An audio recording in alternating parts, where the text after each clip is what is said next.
Біздің келесі бисквитіміз. Бұл бисквит те екі тортқа арналған бисквит. Ванильный воздушный бисквит шығады бізде қазір. Соңында осы массаны екіге бөлетін боламыз да, екеуіне бөлек-бөлек құрамына басқа заттар қосатын боламыз.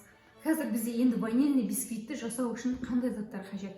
Мұнда менде жұмыртқаның ағы, жұмыртқаның сарысы, мына жерде мен арахисті блендерден өткізіп осылай майдалап алдым. Сосын менде мұнда сары май ерітілген, мұнда разрыхлитель, мұнда ванильный сахар, мынау крахмал, бұл жерде қант және ұн.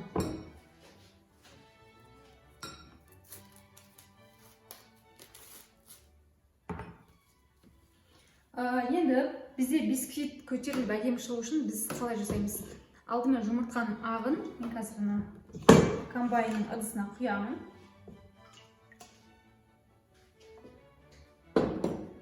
Мұнда тұрған қантты мен екіге бөлем. Жартысын сарыға саламыз, жартысын мұнда аққа саламыз. Белокқа салам жартысын. Жартысын енді жылтыққа саламыз. Енді қазір мынаны бөлек араластырып алам, қант екеуін. Ал мұнда бізде белок пен қант екеуін қазір комбайнның көмегімен тоқтатпастан айналдырам. Прям аппақ болып, қою болғанға дейін ұстаймын. Қазір оны көрсететін боламын. Ал олға дейін алар айналып болғанға дейін біз мұнда құрғақ заттарды бөлек араластырып аламыз. Яғни мұнда менде крахмал кукуруза немесе картофельный бола береді. Ванильный сахарды ванилинмен шатастырмаймыз. Көбісі соны шатастырады. Бұл ванильный сахар және разрыхлитель. Мынаны оннан кейін қосатын боламыз, өйткені ситадан өтпей қалады.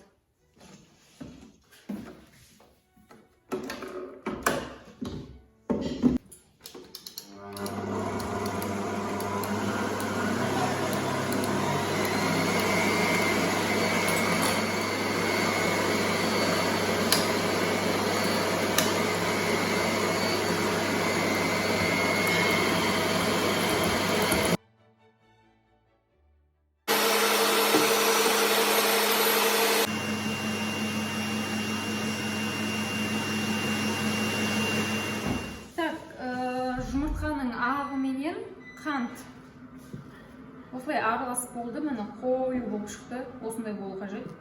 Ал мұнда жұмыртқаның сарысы менен қант түсім қалай өзгерді. Мен біраз уақыт осындай түске енгенге дейін миксерледім. Енді осының үстіне мен сары майды қосып жүрем. Жақсылап араластырып алайын қазір. Енді осының үстіне мен арахистің майдаладым ғой, арахисі мука. Осыны саламыз. Және венчикпен қазір жақсылап араластырып жегейін.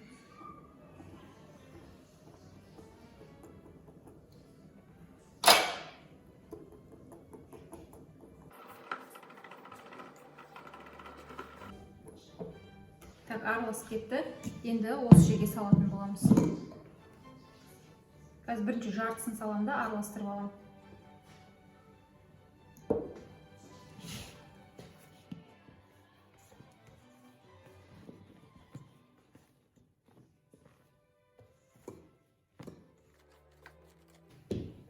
Екінші бөлшегін салам. Жұмыртқаның ағы мен сарысын қосқан кезінде біз миксердің көмегімен араластырмаймыз, тек қана лопатка немесе венчикпен араластырамыз. Өйткені біз екеуінде бөлек-бөлек қанша көпіртіп қосулар басылып қалуы мүмкін. Сол себептен тек қана лопатка немесе венчикпен араластырамыз.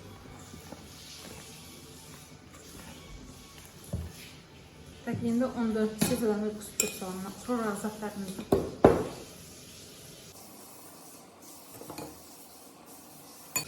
Аз бөлшегі қосып араластырып аламыз.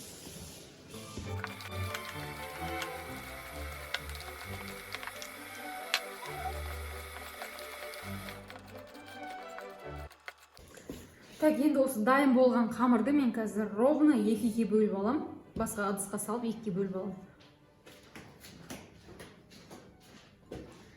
Қыздар, мен дайын болған тестаны ровно екіге бөлдім. Бұл жерде бізде енді, яғни түсінген боларсыздар, екі торттың бисквиті. Яғни мынау бізде клубника лимонның бисквиті болса, мынау бізде имбирь грушаның бисквиті. Енді мына жерде бізде осы тестаның ішіне қосылатын бізде осындай қоспалар. Бұл жерде менде мынау фундукты мен майдалап тастадым осылай. Мұнда лимонның цидрасы, бір лимон цидрасы, және груша. Мұнда имбирь және корица. Екеуін жарты қасықтан қостым. Так, мұнда мынау бізде жаңағы клубника лимон болады. Оған лимон цидрасын қосамыз.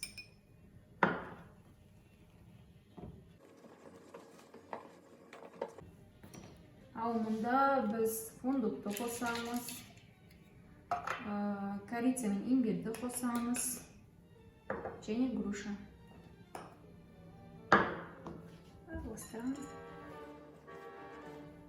Сіздер фундуктың орнына кез келген жаңға қосуға болады. Арахис қосуға да болады, немесе жер жаңға қоссаңыздар да болады, немесе кешу қосуға да болады. Ал имбирь мен корица тоже өзіңіздің вкусыңызға қарай. Мысалы, кейбір адамдар корицаны ұнатпайды. Егер де ұнатпасаңыз, қоспай қоюға да болады. Так, енді қазір осы екеуін 18 диаметр 18 сантиметрлік кольцоға құятын боламыз. Так, мен екі форманы дайындап қойдым. Екеуін де фольгамен орадым. И фольганы екі қабат қылып орадым. Енді егер сіздерде раздвижный кольцоңыздың бортиктері кішкентай болса, бисквит тасып кетеді деген қауіп болса, онда осылай пергаментті қырқып алып, кольцоның ішіне салып, бисквитті осының ішіне құйсаңыз болады. Сонда егер де бисквит таситындай жағдай болған кезде, мынау бортиктер ұстап қалатын болады. Менің кольцомның биіктігі 8 см. Бұндай кольцодан бисквит тасып кетпейді, бірақ егер де сіздерде кольцо кішірек болса, осылай жасауға болады деп көрсетіп жатырмын. Тура осылай қазір қағазбен пісіремін мен.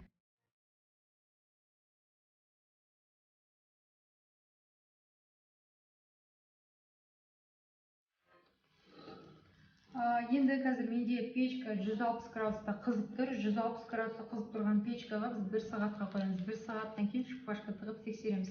Егер де онда да піспегендей болып жатса, шпажкаңыздың ішінде қождар пайда болып жатса, онда тағы 15 минут береміз пісуге. Өйткені әркімнің печкасы әртүрлі пісіреді. Кейбіреулерде 1 сағатта пісіп қалады, кейбіреулерде 1 сағат 15 минут піседі.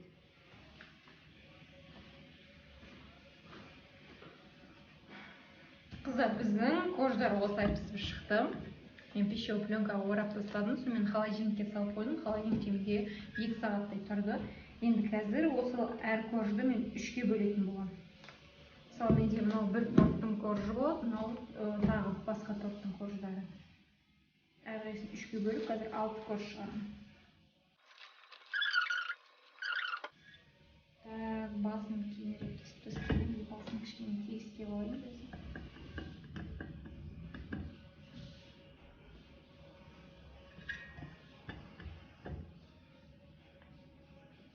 Осыны бізге ровно 3-ке бөлу керек болса, осылай бөлеміз.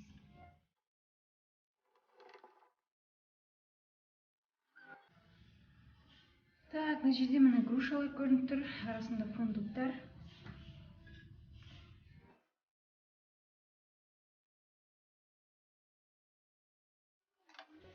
Так, мынау екінші торттың бисквиті. Бірінші басын кесіп тастаймыз.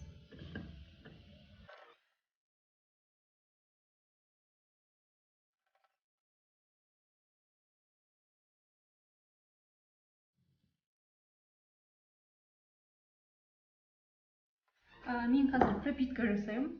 Біздегі 6 бисквитқа арналған пропитка. Мұнда менде сливки 33%. Ыдысқа құямын, қант және сары май. Жай ғана осы үшеуін қант және сары май еріп кеткенге дейін мен қазір газда араластырып тұрамын. Барлығы толықтай ерігеннен кейін алып келіп бисквиттердің үстіне құйып шығамын. Менде пропитка дайын, міне барлығы еріп кетті. Осылай ыстықтай кезінде қазір бисквиттерге құйып шығамын.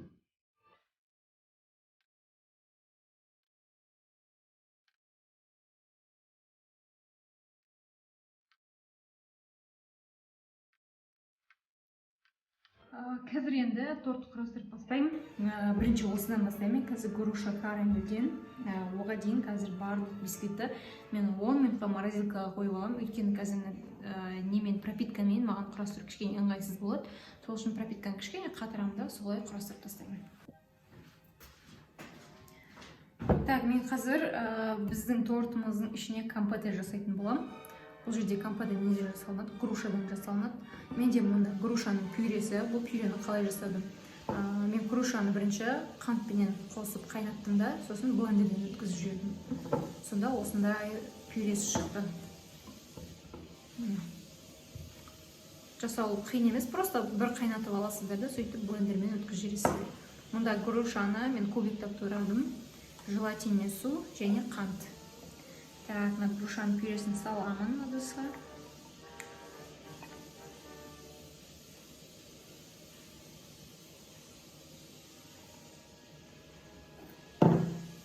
Груша и қант. Енді бұлай жасаймыз. Қазір осы үшеуін мен отта қайнатамын. Шамамен 7-8 минут қайнатамын. Қант еріп кеткенге дейін, сосын барып алып келіп желатинді қосатын боламыз. Оған дейін бізде желатин дайын болып тұрсын, сумен араластырып қоя салайын. Бұл менде быстро растворимый желатин, менде 2-3 минутта дайын болады. Осы желатинді қолданамын. Ең дұрысы осы сияқты, өйткені бұл и халяльный, и быстро растворимый. Сол үшін үнемі осыны қолданамын. Осыны қолдануға сіздерге кеңес беремін. Так, менде мұнда қант еріп кетті. Енді қазір желатинді қосамын. Желатин дайын болып қалған. И мұнда масса ыстық болғаннан кейін желатин бірден еріп кетеді. Так, енді осыны мен қазір ыдысқа құямын да холодильникке жіберем. Суығаннан кейін біз торттың арасына қолданатын боламыз.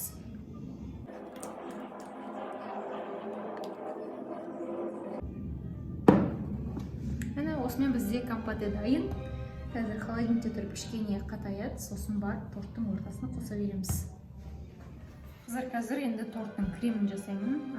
Біздегі 3 торттың кремі тура осындай болады, яғни бірдей барлығы граммдарда барлығы бірдей. Онда менде сары май, сахарный пудра, сливки 33% және творожный сыр. Немесе крем-чиз креметте деп атайды. Так, енді мұнда қазір бірінші былай жасаймыз. Сары майға мен сахарный пудраны саламын. Енді осы екеуін жақсылап қазір миксерлеп араластырып аламын. Миксердің жоғары жылдамдығында. Барлығы араласып кеткеннен кейін барып творожный сырды біртіндеп қосамын. Соңынан барып сливкиді құямыз.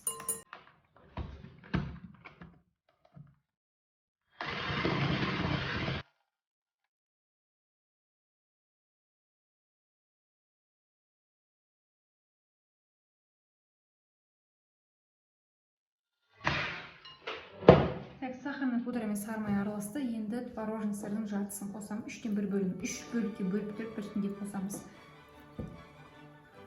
Қазір мені 1 бөлігін қостым. Енді осын жақсылап араластырып аламыз.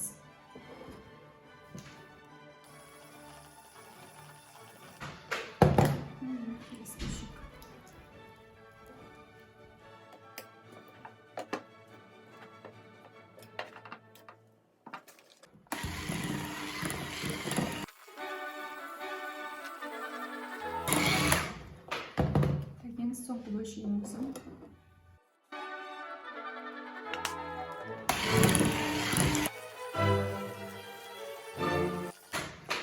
Енді осыған сливкиді құйып жібереміз.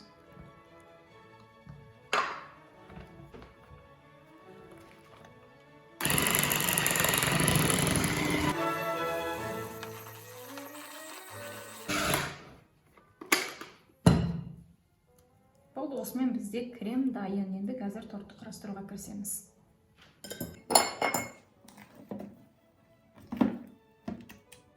Бұл кремді қазір ровно 2-ге бөліп аламын да, и 2 кондитерский мешокқа құямын.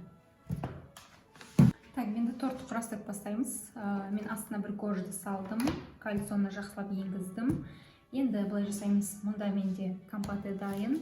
Карамельдің видео рецептінің астында қалдырып кететін боламын. Және екі кремді екіге бөліп алдым. Так, енді кремнен бастаймыз. Алдымен шет-шетіне құйып шығамын кремді. Және ортасынан құямын.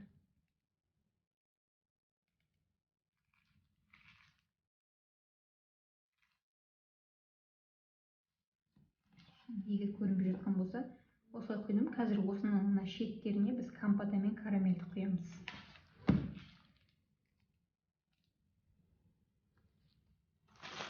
Бірінші карамельді құямын.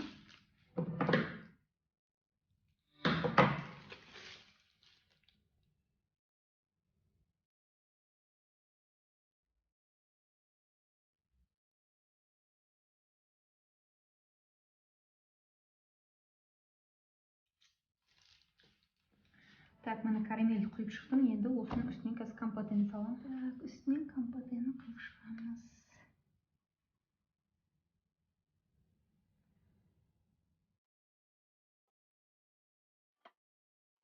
Осының үстінен қайта крем құямын.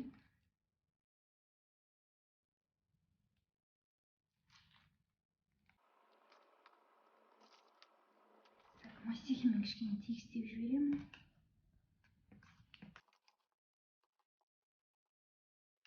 Сөйтіп екінші қошты саламыз. Енді бұл жерде тура жаңағын қайталаймыз. Бірінші шетіне крем құямын.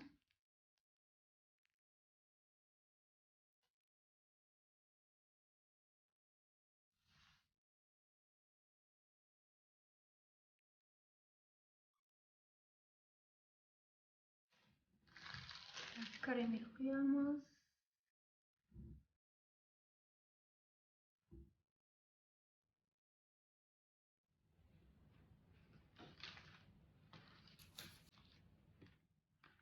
И компоты.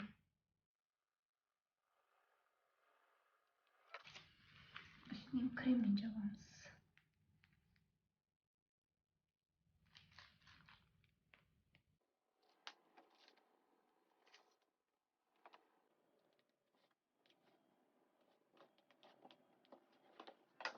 Және соңғы қошты саламын.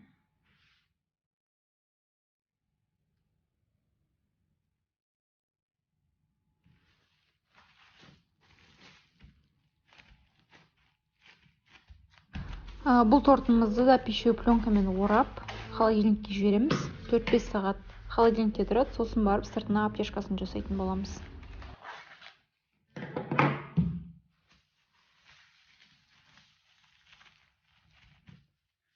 Так, біздің келесі тортымыз бұл клубника лимон еді.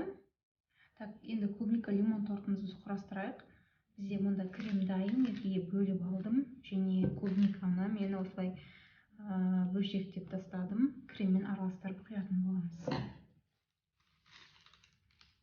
Алдымен шет-шетіне құйып шығамын.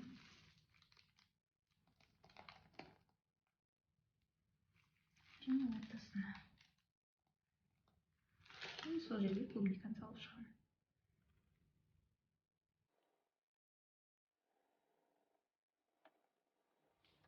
Үстін креммен жауып шығамыз.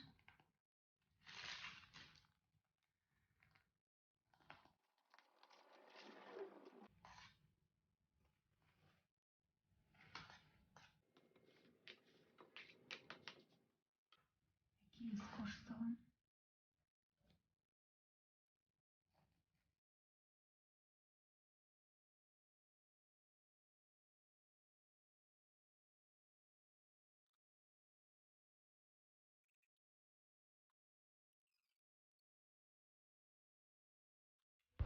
Тура астыңғы қабатты үстінде де қайталадым. Клубника қойдық. Енді үстінен кремді жауып тастап, қазір мастихиннің көмегімен тегістеймін де беткі қабатында тұратын кожуды қоямыз.